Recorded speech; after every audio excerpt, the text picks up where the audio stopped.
Welcome to How to Craft. I'm Muddy Waters Murphy, and today we're headed to Oklahoma, land of tornadoes, red dirt, and giant freshwater octopuses? That's right. People claim there's a horse-sized cephalopod lurking in these lakes, grabbing swimmers and drowning the unsuspected. We'll try not to get tangled in the folklore as we sort these fishermen's tales from the truth, all while making an octopus trinket dish. So let's get started on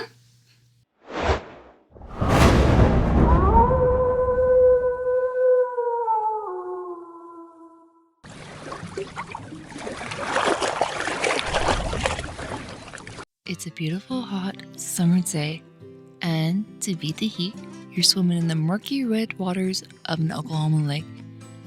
You're already terrified of what could be lurking below, letting your imagination get the best of you. But you've swam this lake time and time again with no incident other than the occasional nibble of a bluegill or two, which, as luck would have it, one just pecked you, causing you to scream and thrash. Your friends and family give a little laugh knowing what happened, and then you feel silly knowing it was only a fish. But was it? Suddenly, you feel something wrapping around your leg. Thinking it's only trash or like vegetation, you kick and pull your leg away. Only, instead of floating away, its grip tightens and pulls you back. You struggle to get ashore, digging into the muddy banks with screaming and gulping down the nasty, silty red water. The laughter then turns to yells of concern and terror as your friends and family try to come to your aid. They grab your arms and pull with all their might. But the might of the beast is stronger and pulls you and them deeper into the water. Too focused on trying to save you, your friend and your father don't notice the slimy red tentacles slowly snaking around their legs.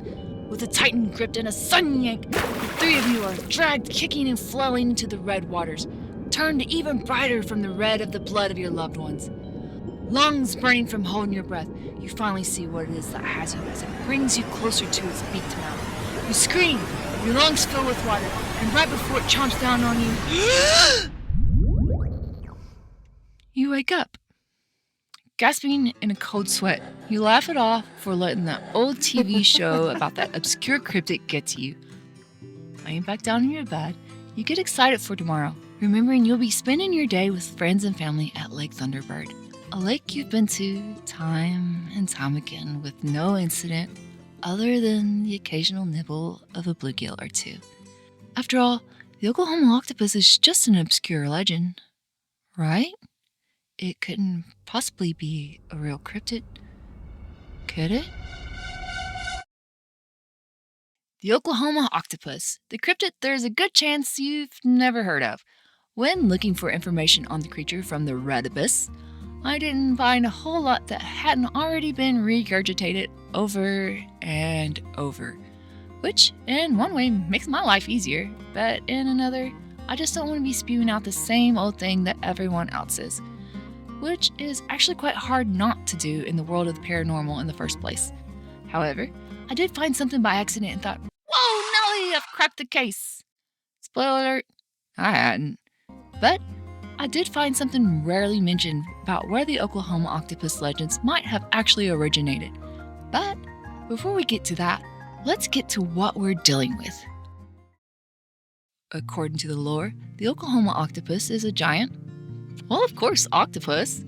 This creature is said to be the size of a horse with super long tentacles. Its skin is said to be reddish-brown in color and have the texture of tough leather. Some accounts even say the octopus is venomous, and that's how it kills its victims. Remember this? I'm going to swing back to it later on. It is said to take up residence in 3 lakes, Tinkiller, Ulaga, and Thunderbird, which is named after another cryptid I hope to talk about one day soon. But here's the kicker that should make any cryptid hunter pause. These lakes didn't exist until humans created them between the 1950s and 70s. Kind of hard for an ancient lake monster to predate the lake itself. Or is it? We'll come back to that question later. But first, let's track down where this legend actually started. I know how it got a big boost. It's all thanks to a show called Lost Tapes. It aired an episode on the Oklahoma Octopus on January 13th, 2009 on the Animal Planet channel. Basically, each episode features supposedly found footage of a different creature, in your standard found footage format. The shows try to portray each story as if they were actually real, while adding true snippets of facts here and there with a side of sketchy CGI. The episode based on the Oklahoma Octopus is no different. It featured a group of 5 teens, Tyler, Tracy, Sean, Bruce, and Ruthie, going to the lake to celebrate their last weekend together after graduating high school. Here's a brief rundown of the episode. Tyler sees tentacles right off the bat, doesn't say anything. There's some tomfoolery and ficking about being grabbed and grabbing others. Then the attacks start. Tyler and Tracy are eventually the only ones to survive and are found almost drowned by the lake. They're treated for shock, exhaustion, and weird blisters on their legs. The end. But this isn't where the story originated, so let's go a little further back to 2007. In 2007, 2 books came out about the same time. One book was by Scott Francis, titled Monster Spotter's Guide to North America, and the other was by Oberon Zell Ravenheart and Ash DeKirk, titled A Wizard's Beastery.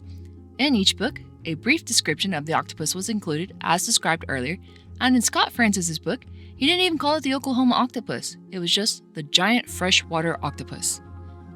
These aren't even the beginning of the story of the killer octopus. In another YouTube video by Truth is Scarier Than Fiction called The Full Story of the Man-Eating Oklahoma Octopus, this is where the real legwork is done. Thanks for making my life easier, friends. In this video, they tracked down a 1987 article from Info Journal by Russell Bates titled Tales of Kiowa. In it, Bates describes something the Caddo people feared in their lakes, and it sounds remarkably familiar.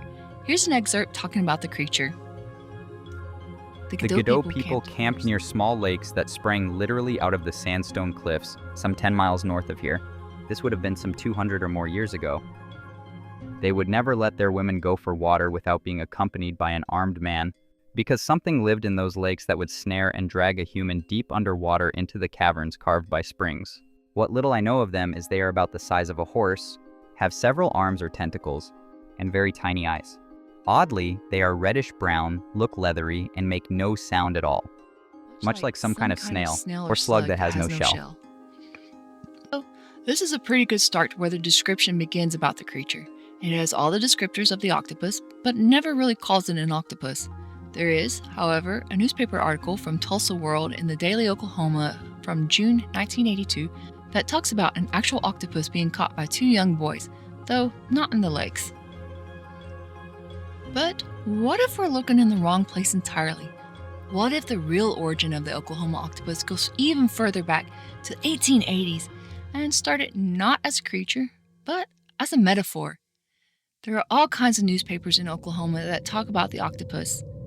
Actually, there were all kinds of newspapers everywhere that talked about the political octopus, a popular term in political cartoons and journalism at the time. In these, the octopus is a reference to monopolies, power, and manipulative influences. Their tentacles reach out into the various aspects of the economy, society, and even other nations in unwelcoming and an unjust script. The grip of this political octopus was big at the time, and not just in Oklahoma. It was kind of a scary thing in its own right. And maybe that scariness slowly morphed over time from a metaphorical monster into a more tangible monster. Imagine being a small child and hearing about this giant octopus and not understanding what it meant. The only reference you have to go by is the sensationalized story of sailors battling a giant octopus from pulp magazines. And if you have a father like mine, who loves nothing more than to embellish a story and yank somebody's leg, well, I can absolutely picture him telling wide-eyed kids this terrifying story about a man-eating octopus when they innocently asked what the newspaper meant. Oh, the octopus? Well, let me tell you about the tentacles in the lake. After all, this was the same man who had generations of children believing in snow sharks. What is the Oklahoma octopus? Is it a real thing? An octopus that survived from times when the state was once covered in an ocean? Scientists will tell you that it's impossible for an octopus to survive for long periods in freshwater due to something called osmoregulation. Basically, saltwater creatures are adapted to their salty environment And when you stick them in freshwater, their cells swell and burst. Not a pretty way to go. But what if science hasn't discovered this freshwater adapted octopus? There are jellyfish that would die in freshwater due to the same process of osmoregulation, but we have jellyfish that are adapted to live in freshwater, so why not octopuses? The world's biggest octopus, the giant Pacific octopus, even sounds a whole lot like the Oklahoma octopus. This octopus is reddish-brown, but it can change its color to match its surroundings. Its skin is smooth, but it can change to a leathery or bumpy texture to match its environment. And this bad boy can get up to 16 feet long and weigh upwards of 160 pounds, though much bigger ones are said to exist. But I think those are just considered more sailors' tales than facts. Also, they are venomous and use it to kill their prey. So, does this sound familiar? Maybe like the description of the Oklahoma octopus from earlier? But let's circle back to that problem I mentioned at the beginning. How can an ancient creature live in lakes that were created in the 1950s through 70s? Well, here's where it gets interesting. Oklahoma sits on a sedimentary formation like limestone, sandstone, and gypsum, all of which are water-soluble and perfect for creating underground caverns and cave systems. As somebody who lives in Kentucky, where we have similar limestone formations, I can tell you that the rivers had extensive cave systems long before we created our man-made lakes. When Lake Cumberland was formed near where I live, it didn't erase those underground systems, it just flooded them, opening up new connections. And remember that excerpt from the Caddo story way back in 1987? It specifically mentioned something that would drag a human deep underwater into the caverns carved by the springs, underground water systems that existed long before anyone built a dam. So, maybe the creature, if it exists, was always there, hiding in those subterranean cave networks. The creation of the lakes just gave it more territory to explore, more places to hunt. The lakes didn't create the monster. They just gave us a window to see what was already lurking below. In fact, Lake Cumberland, the man-made lake near me, now has freshwater jellyfish living in it. They found a way. So who's to say an octopus couldn't do the same? If not an octopus, what really is lurking in these lakes? Is it the ever so popular misidentified animal of sorts? Giant catfish, walleye, turtles? Tree roots on floating logs covered in red mud, looking suspiciously octopus-like? Or is it psychological psych-out? If you're looking for it, you're gonna see it. And what of the drownings? Unfortunately, like most lakes, it's probably going to be the mundane reasons. Alcohol, inexperienced swimmers, strong currents, medical conditions, and straight-up stupidity. I live near a lake, and unfortunately, straight-up stupidity plays a major part in our yearly preventable drownings, as does just plain bad luck. But what about the actual octopuses caught in the lake? Those aren't fake. Unfortunately, those are most likely poor putts that have been unwisely released in the lake. In one case, there was an octopus found in Grand Lake. People got excited. Proof at last! Except, humorously enough, it turned out to be an octopus that had escaped from a yacht club buffet during a storm. So much for ancient lake monsters. But here's the thing about legends. They don't need to be real to be true. The Oklahoma octopus tells us something important about ourselves and our relationship with the unknown. Those murky waters of the Oklahoma Lake hold more than just catfish and lost fishing lures. They hold our collective anxieties about what we can't see, what we can't control, and what might be lurking just beneath the surface. Whether it started as a warning from the Caddo people about dangerous underwater caverns, or as a metaphor for corporate greed reaching its tentacles into every aspect of life, or simply as a campfire story to keep kids from swimming too far from shore, the Oklahoma octopus serves a purpose. It reminds us that there are still mysteries in the world, even in landlocked states with man-made lakes. And maybe that's why we keep telling these stories, keep searching for evidence, keep that little spark of what if alive, because in a world where everything can be explained, mapped, and cataloged, it's comforting to think that somewhere out there in the red waters of Oklahoma, something unknown might still be waiting. So the next time you're swimming in Lake Thunderbird, Trinket, or Ulaga, and you feel something touching your leg, Well, it's probably just a bluegill. Probably. I'm not saying I believe there's a horse-sized octopus waiting to grab your ankles in Oklahoma Lake, but I'm also not saying that it's impossible. And you know what? You don't have to decide either. Hey, I believed in snow shark for years. Years my dad spun those tales, and I fell for it hook, line, and sinker, as did my sister, as did my cousins, and as did my nephews. Do I regret it? Not even a little bit. The stories were amazing, and figuring out the truth was part of the fun. So, look at the evidence, think it through, and come to your own conclusions. Maybe you'll believe, maybe you won't, but both are totally okay. And that's the whole point, is to stay curious, ask questions, and keep that sense of wonder alive. And whether or not you believe, you got a pretty cool octopus drink dish to show for it if you made it with me. So, thanks for diving into this mystery with me, and stay curious, keep crafting, and I'll catch you next time on How to Craft. Bye!